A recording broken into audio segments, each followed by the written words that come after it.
आप सभी का हमारे YouTube चैनल में स्वागत है। आज हम बीएड थर्ड सेमेस्टर समकालीन भारत और शिक्षा पेपर संख्या 104 में एक लाइन प्रश्न में या एक लाइन में उत्तर देने की कोशिश करेंगे, जिसमें शुरू करते हैं कि वैदिक काल में शिक्षा का मुख्य उद्देश्य।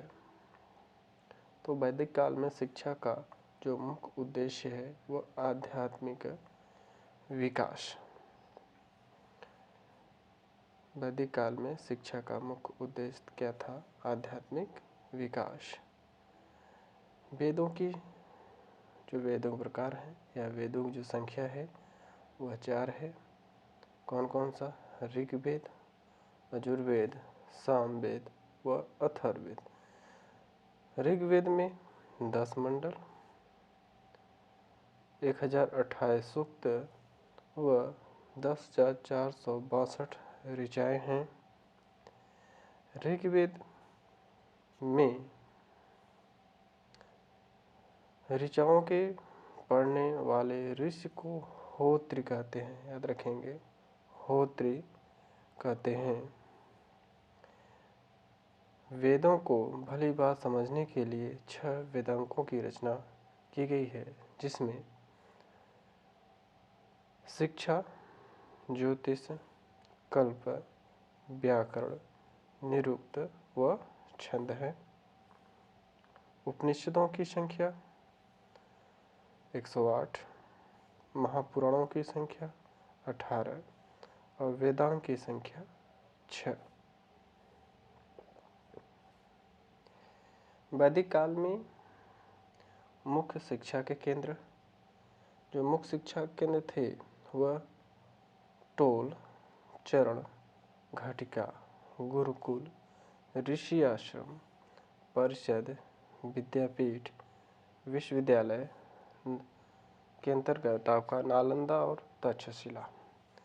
गुरुकुल में जो शिक्षण विधि थी वह श्रवण, मनन व चिंतन विधि। एक प्रकार से कह सकते हैं कि जो वैदिक काल की बात कर रहे हैं, तो वैदिक काल में जो शिक्षण विधि थी वह मौखिक शिक्षण विधि। याद रखेंगे, वैदिक काल में जो शिक्षण विधि है वह मौखिक शिक्षण विधि थी। वैदिक काल में छात्रों को गुरुकुल में प्रवेश करने के लिए एक संस्कार होता था, जिसे हम उपनयन संस्कार कहते हैं। और यह उपनयन संस्कार द्विजों का होता था। द्विज में जो है, द्विज का अर्थ है 2 बार जन्म लेना, जिसके अंतर्गत आपके ब्राह्मण, क्षत्रिय और वैश्य, ये 3 जो वर्ण हैं, ब्राह्मण, क्षत्रिय और वैश्य, यह द्विज कहलाते हैं। उपनयन संस्कार, उपनयन संस्कार का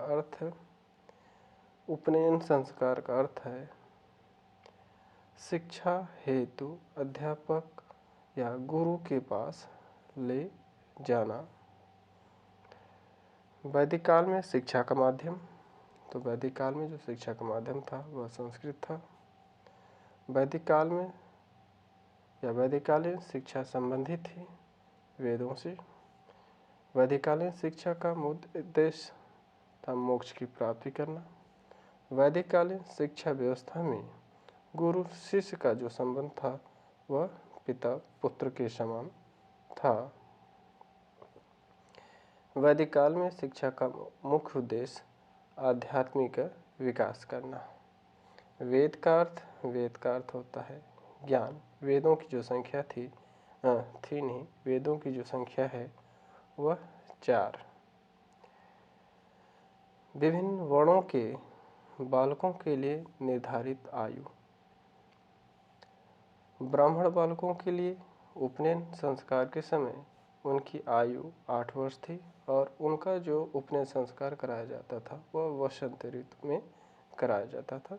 इसके साथ साथ क्षत्रिय बालकों के लिए उपनयन संस्कार 11 वर्ष की आयु में और उनका उपनयन संस्कार ग्रीष्म ऋतु में कराया जाता था। इसके साथ साथ वैश्य बालकों, जो वैश्य वर्ण के बालक थे, उनका उपनयन संस्कार 12 वर्ष की आयु में शरद ऋतु में कराया जाता था। इनकी जो न्यूनतम आयु थी, मीन्स ब्राह्मण क्षत्रिय वैश्य की जो न्यूनतम आयु 8, 11 और 12 व अधिकतम आयु 16, 22 और 24 थी। इस अवस्था में उनका उपनयन संस्कार कराया जाता था। आश्रम, जो आश्रम शब्द की जो उद्भव है वह संस्कृत भाषा के श्रम धातु से हुआ है। याद रखेंगे, बार बार क्वेश्चन पुटअप हुआ है कि संस्कृत भाषा के श्रम धातु से हुआ है। आश्रम से तात्पर्य है वह स्थान या श्रम करने वाली अवस्था या स्थान अथवा सीमा परिधि से लिया जाता है। वैदिक काल में जो उपाधियाँ थी उस पर बात कर रहे हैं कि वैदिक काल में जो शिक्षा, जैसे वर्तमान समय में जो उपाधियाँ दी जाती है वैसी उपाधियाँ नहीं दी जाती थी। वैदिककालीन शिक्षा के समय जो बालक एक वेद का अध्ययन करता था उसे स्नातक, 2 वेद का अध्ययन करने वाले छात्र को वसु, 3 वेदों का अध्ययन करने वाले छात्र को रुद्र व 4 वेदों का अध्ययन करने वाले छात्र को आदित्य कहा जाता था। नोट, प्रत्येक वेद का अध्ययन प्राय जो है कि 12 वर्ष की अवधि तक चलती थी। वैदिक शिक्षा का जो मुख्य लक्ष्य था वह मोक्ष की प्राप्ति करना था।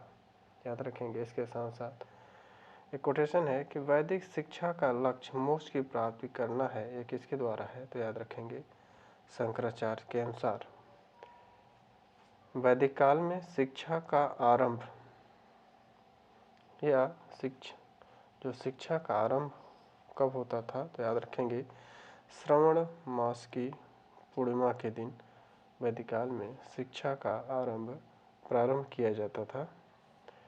बौद्धकालीन शिक्षा में बालक के प्रवेश की आयु, याद रखेंगे, बौद्धकालीन शिक्षा में बालक के प्रवेश की आयु कितनी होती थी? 8 वर्ष। अगला है, बौद्ध काल में शिक्षा आरंभ संस्कार कराया जाता था वह पवज्जा संस्कार या प्रवज्जा संस्कार या प्रवज्जा संस्कार के द्वारा। पवज्जा संस्कार या प्रवज्जा संस्कार का शाब्दिक अर्थ है बाहर जाना। बौद्ध शिक्षा पूर्णतः संबंधित थी। तो जो बौद्ध शिक्षा है पूर्ण रूप से मठों से संबंधित थी। बौद्ध शिक्षा का मुख्य उद्देश्य, जो मुख्य उद्देश्य का है वह उनका मुख्य उद्देश्य था निर्वाण की प्राप्ति करना। तृष्णा को क्षीण हो जाने की अवस्था को बुद्ध ने निर्वाण कहा है। निर्वाण से तात्पर्य कि दीपक का बुझ जाना या जीवन मरण के बंधन से मुक्त हो जाना। विश्व दुखों से भरा है का सिद्धांत महात्मा बुद्ध ने उपनिषद से लिया है। याद रखेंगे कि विश्व दुखों से भरा है का सिद्धांत महात्मा बुद्ध ने कहाँ से लिया था? तो यह उपनिषद से लिया गया है। बौद्ध संघ में सम्मिलित होने को उपसंपदा संस्कार कहा गया। याद रखेंगे कि बौद्ध संघ में सम्मिलित होने के लिए जो है उसे उपसंपदा संस्कार कहा गया। बौद्ध धर्म में जो है 3 रत्न थे, जिसे हम त्रिरत्न, याद रखेंगे, जिसे हम त्रिरत्न कहते हैं। वह है बुद्ध, धम्म और संघ। बौद्धकालीन शिक्षा का जो मुख्य केंद्र था वह बोध गया था। पवज्जा संस्कार के बाद बालक कहलाता था। तो पवज्जा संस्कार के बाद जो बालक था वह सामनेर या श्रमण कहलाता था। पौजा संस्कार के समय 3 प्रण लिए जाते थे। याद रखेंगे कि जब बालक का पौजा संस्कार होता था तो उसमें उन बालकों के सर मुड़वा कर पीले वस्त्र धारण करके जो भिक्षु होते थे, भिक्षु के चरणों में माथा टेक कर बुद्धं शरणं गच्छामि, धम्मं शरणं गच्छामि और संघं शरणं गच्छामि, यह जो 3 है प्रणय लेते थे। इन 3 प्रण लेने के बाद उनका बौद्ध मठ या विहार में प्रविष्ट हो जाता था। बौद्ध धर्म के अनुसार उन्होंने महात्मा गौतम बुद्ध ने आपके 4 जो है आर्य सत्य बताए हैं। जो 4 आर्य सत्य हैं वह बौद्ध धर्म से संबंधित है। जो 4 आर्य सत्य हैं, पहला है दुखम, दुख का समुदाय, दुख का निरोध और दिव्य निरोध।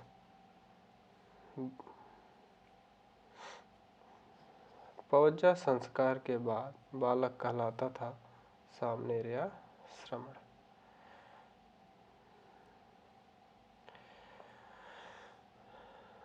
आगे चलते हैं।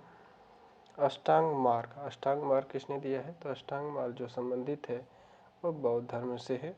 अष्टांग मार्ग के अंतर्गत सम्यक दृष्टि, सम्यक संकल्प, सम्यक वचन, सम्यक कर्म, सम्यक जीव, सम्यक व्यायाम, सम्यक स्मृति और सम्यक समाधि। यह अगला है बौद्धकालीन शिक्षा में बालकों को अनुशासन के अंतर्गत, याद रखेंगे, 10 नियमों का पालन करना पड़ता था, जिसे 10 शिक्षा के पद या 10 शिक्षा पदानि कहते थे। आगे है कि बौद्धकालीन शिक्षा एक प्रकार से हिंदू अथवा ब्राह्मणी शिक्षा का एक स्वरूप मात्र है। यह किसने कहा था? तो याद रखेंगे R.K. मुखर्जी। मुस्लिम शिक्षा प्रभावित थी इस्लाम धर्म से। याद रखेंगे मुस्लिम शिक्षा प्रभावित थी वो इस्लाम धर्म से। अगला है कि मुस्लिम कालीन में शिक्षा प्रारंभ होता था। तो मुस्लिम कालीन शिक्षा के अंतर्गत जो उनका शिक्षा प्रारंभ होता था वह बिस्मिल्लाह रस्म बिस्मिल्लाह रस्म के द्वारा, बिस्मिल्लाह रस्म के बाद वह प्राथमिक शिक्षा में प्रविष्ट होते थे। अगला है कि मध्यकालीन युग में शिक्षा का सबसे अधिक बल दिया गया। मध्यकालीन युग में शिक्षा पर सबसे अधिक बल किसने दिया था? तो याद रखेंगे अकबर। मुस्लिम कालीन शिक्षा में प्राथमिक शिक्षा का केंद्र जो था वह मकतब किस भाषा से बना है? तो याद रखेंगे मकतब अरबी भाषा के कुतुब से बना है। कुतुब का अर्थ होता है वह स्थान जहाँ पढ़ना लिखना सिखाया जाता है। मकतब में प्रवेश होने का रस्म बिस्मिल्लाह खानी रस्म या बिस्मिल्लाह रस्म। आयु जो था 4 वर्ष 4 माह और 4 दिन। मकतब में प्रविष्ट होने के बाद छात्र कहलाता था। मकतब में प्रविष्ट होने के बाद छात्र शागिर्द कहलाता था। मुस्लिम काल में उच्च शिक्षा के केंद्र जो थे वह मदरसा था। मदरसा जो है दरस शब्द अरबी भाषा के दरस शब्द से बना है। दरस का अर्थ होता है भाषण देना। इसके साथ साथ शिक्षा के अन्य केंद्र भी थे, जिसे हम देखते हैं खानकाह। जैसे हो गया खानकाह जो है प्राथमिक शिक्षा केंद्र थे। इसमें केवल मुस्लिम छात्र ही शिक्षा ग्रहण कर सकते थे। दूसरा है दरगाह भी जो थे वह प्राथमिक शिक्षा का केंद्र था। इसमें केवल मुस्लिम छात्र ही शिक्षा ग्रहण कर सकते थे। अगला है कुरान स्कूल जो था वह धार्मिक शिक्षा केंद्र थे। इसमें जो है कुरान शरीफ की शिक्षाएं, याद रखेंगे, कुरान शरीफ की शिक्षाएं दी जाती थी। अगला है फारसी स्कूल। फारसी स्कूल जो है यह उच्च शिक्षा के केंद्र हुआ करते थे। इसमें फारसी साहित्य और मुस्लिम संस्कृत की शिक्षाएं दी जाती थी। अगला है फारसी कुरान स्कूल। फारसी कुरान स्कूल जो है वह धार्मिक शिक्षा के केंद्र हुआ करते थे। इसमें फारसी और कुरान शरीफ की शिक्षाएं दी जाती थी। अगला है अरबी स्कूल। अरबी स्कूल जो होता था वह उच्च शिक्षा के केंद्र हुआ करते थे। इसमें अरबी भाषा और उसकी साहित्य की शिक्षाएं दी जाती थी। इस्लाम धर्म में विशेष योग्यता रखने वाले छात्र को आमिल, याद रखेंगे, बहुत बार पूछा गया है, पिछली बार भी पूछा गया था कि इस्लाम धर्म में विशेष योग्यता रखने वाले छात्र को आमिल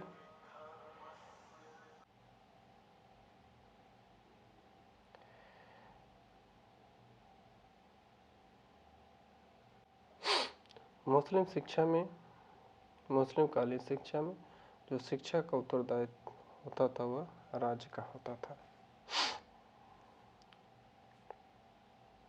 मुस्लिम शिक्षा का उद्देश्य, मुस्लिम शिक्षा का जो मुख्य उद्देश्य था इस्लाम धर्म का प्रचार प्रसार करना। आगे चलते हैं कि प्राच्य और पाश्चात्य विवाद का मुख्य कारण क्या था।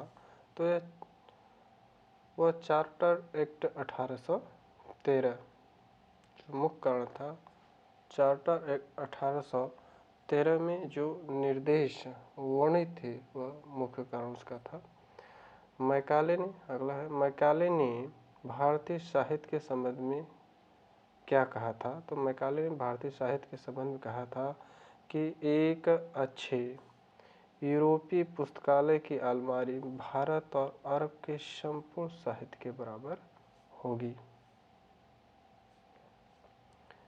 मैकाले ने अपना विवरण पत्र प्रस्तुत किया था 7 फरवरी 1835 में।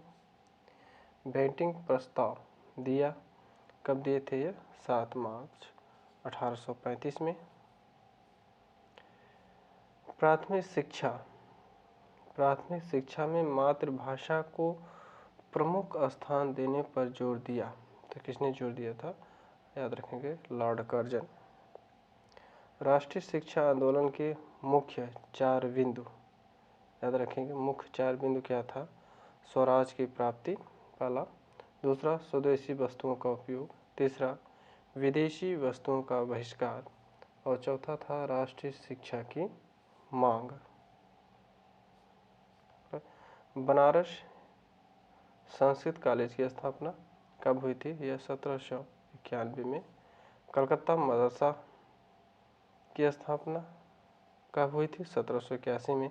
याद रखें किसने किया था? Warren Hastings. Poona Sanskrit college की स्थापना यह हुआ था 1821 में, एल्फिंगर्स ने किए थे। सन 1854 में वुड के आदेश के पत्र ने लंदन विश्वविद्यालय के आदर्श पर आपका मद्रास, मुंबई और कलकत्ता विश्वविद्यालय के स्थापना की संस्तुति दी थी। याद रखेंगे 1854 में। ब्रिटिश शिक्षा को विभाजित किया गया। ब्रिटिश कालीन जो शिक्षा है उसे 4 कालों में विभाजित किया गया था। भारतीय शिक्षा के विवाद का अंत किया किसने किया था? तो याद रखेंगे, वुड के घोषणा पत्र ने। प्राच्यवादी दल के जो नेता थे वह थे प्रिंसिप। कलकत्ता हिंदू विश्वविद्यालय की स्थापना 1818 में। वुड का आदेश पत्र आया। वुड का आदेश पत्र कब आया था? 1854 में। सन 1854 में वुड के आदेश पत्र ने माध्यमिक शिक्षा तथा उच्च शिक्षा के लिए अंग्रेजी भाषा को माध्यम बनाया था। याद रखेंगे कि ऊट के जो आज्ञापत्र था या ऊट का जो आदेश था 1854 में माध्यमिक और उच्च शिक्षा दोनों याद रखेंगे, माध्यमिक और उच्च शिक्षा के लिए अंग्रेजी भाषा को माध्यम बनाए थे। निषेधन सिद्धांत का जो विचार दिए थे वह लॉर्ड मैकाले दिए थे। निषेधन सिद्धांत ये बार बार पूछा गया है। 1854 की शिक्षा नीति किसने दी थी? तो याद रखेंगे चार्ल्स वुड ने तैयार किया था।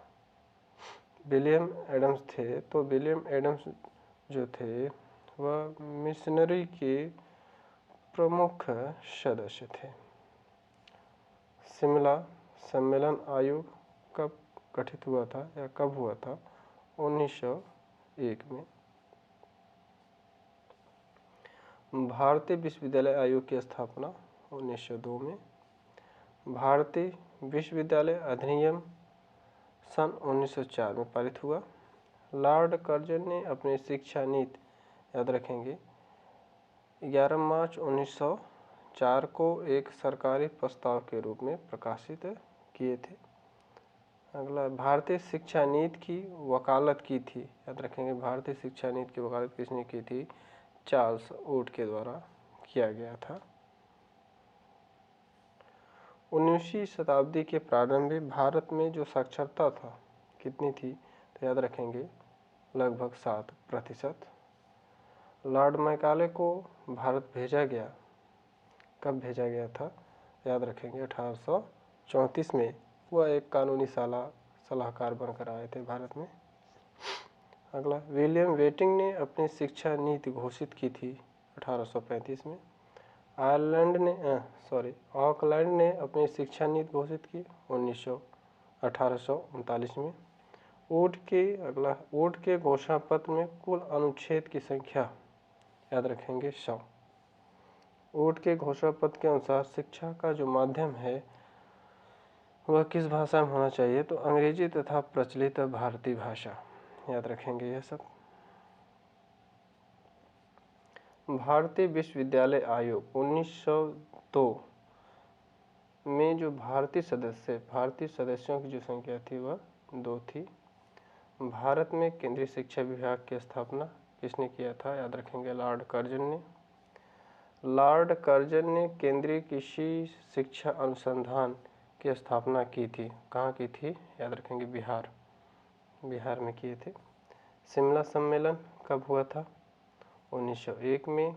और कितने दिन तक चला था? तो याद रखेंगे 15 दिनों तक।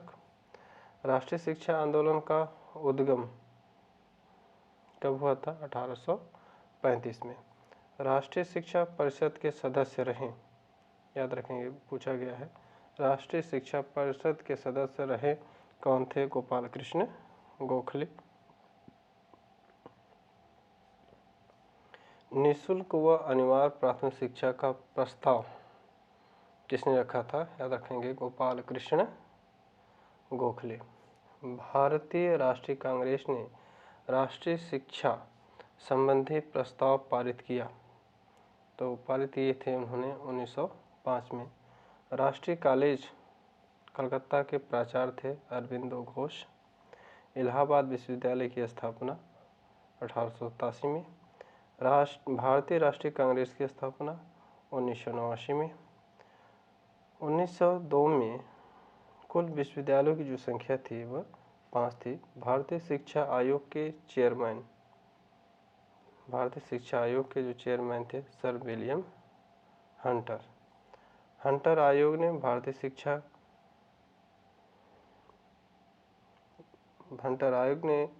में भारतीयों की संख्या थी 7। सैडलर आयोग की नियुक्ति हुई थी, कब हुई थी? याद रखेंगे सितंबर 1917 में। और इसमें जो है 13 अध्याय थे।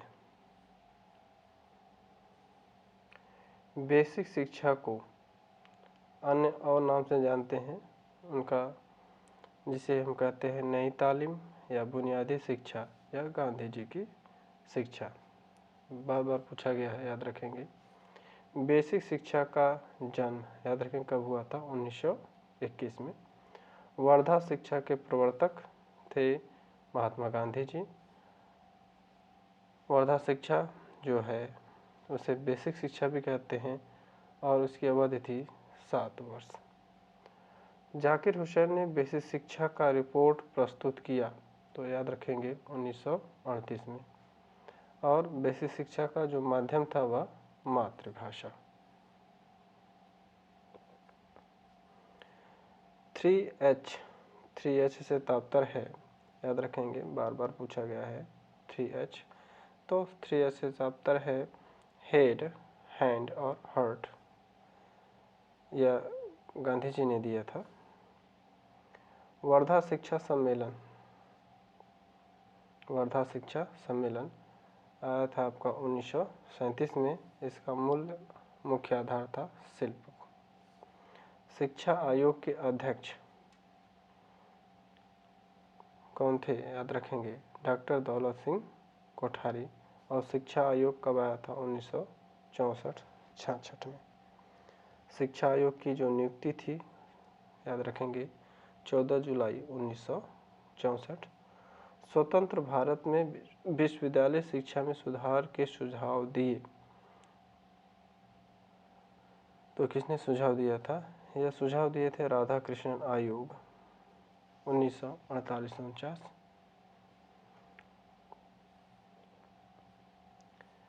ग्रामीण विश्वविद्यालय की स्थापना का सुझाव किसने दिया था? तो यह भी याद रखेंगे कि ग्रामीण विश्वविद्यालय की स्थापना का सुझाव विश्वविद्यालय शिक्षा आयोग ने दिए थे, जिसका उद्घाटन अबुल कलाम आज़ाद ने किया था। भारत में शिक्षा को समवर्ती सूची में रखा गया, याद रखेंगे, 1966 में। माध्यमिक शिक्षा आयोग 1952-53, माध्यमिक शिक्षा आयोग 1952-53 के अध्यक्ष थे डॉक्टर लक्ष्मण स्वामी मुदालियर आयोग ने माध्यमिक स्तर के पाठ्यक्रम को 7 भागों में विभाजित किया, जिसमें 8 विषय थे, याद रखेंगे। उनकी जो संरचना थी 11+3, और उन्होंने अपना रिपोर्ट जो प्रस्तुत किया था 29 अगस्त 1953 को। माध्यमिक शिक्षा हेतु सर्वसुलभ सुझाव दिया, तो सर्वसुलभ का सुझाव जो दिए थे ऊट के घोषणा पत्र 1854। राष्ट्रीय शिक्षा नीति का गठन किए थे राजीव गांधी। राष्ट्रीय शिक्षा आयोग माध्यमिक शिक्षा को 70%, याद रखेंगे, 70% छात्रों के लिए पूर्ण शिक्षा अनुमानित किया था।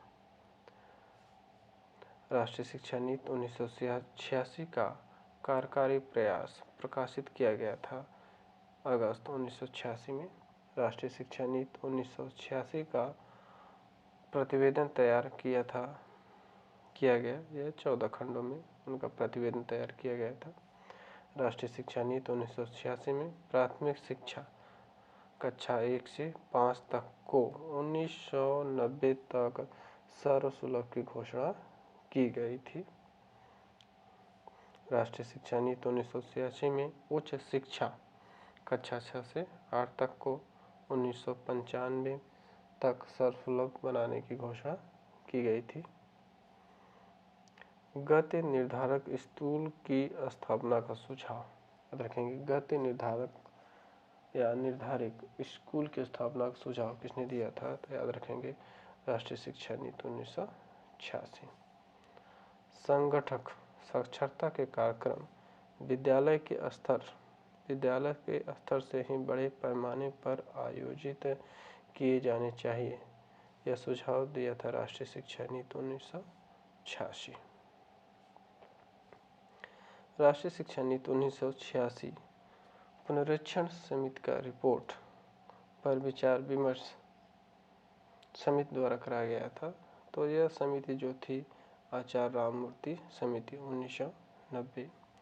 संशोधित राष्ट्रीय शिक्षा नीति 1992 में प्राथमिक शिक्षा सन 2000 तक सर्वसुलभ बनाने की घोषणा की गई थी।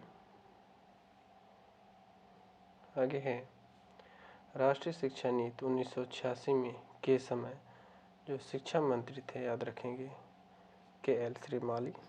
राष्ट्रीय शिक्षा का सर्वप्रथम उल्लेख किया गया, तो जो राष्ट्रीय शिक्षा का सर्वप्रथम उल्लेख किया गया था संसदीय समिति 1966 में।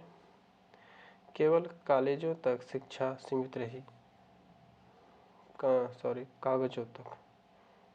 वह कौन सी शिक्षा थी? राष्ट्रीय शिक्षा नीति 1989। एनपीई समीक्षा समिति का गठन किया गया था, याद रखेंगे, 7 मई 1990। उनके जो अध्यक्ष थे आचार्य राममूर्ति। एनपीई की जो दस्तावेज थे वह 12। पीओ में जो अध्याय था वह 22 अध्याय थे।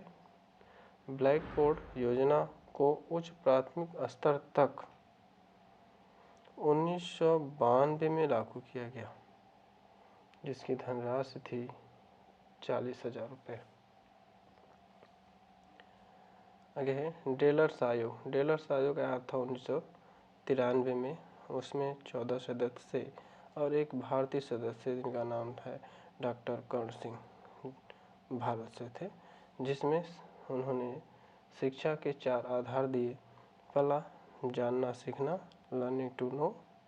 दूसरा करना सीखना, लर्निंग टू। तीसरा बनना सीखना, लर्निंग टू बी। चौथा है एक साथ रहना सीखना, learning to live together. SNDT का जो पूरा नाम है श्रीमती नाथी बाई दामोदर ठाकरसी महिला विश्वविद्यालय, यह मुंबई में ही स्थित है। इसकी जो स्थापना हुई थी 1916 में डॉक्टर घोड़ो केशव कर्वे ने किया था। बनस्थली विद्यापीठ की स्थापना पंडित हीरालाल शास्त्री ने किए थे, यह 1935 में किए थे। इन्होंने पंचमुखी शिक्षा की संज्ञा दी थी, जिसमें शारीरिक शिक्षा, व्यवहारिक शिक्षा, कला शिक्षा, नैतिक शिक्षा और बौद्धिक शिक्षाएं थी।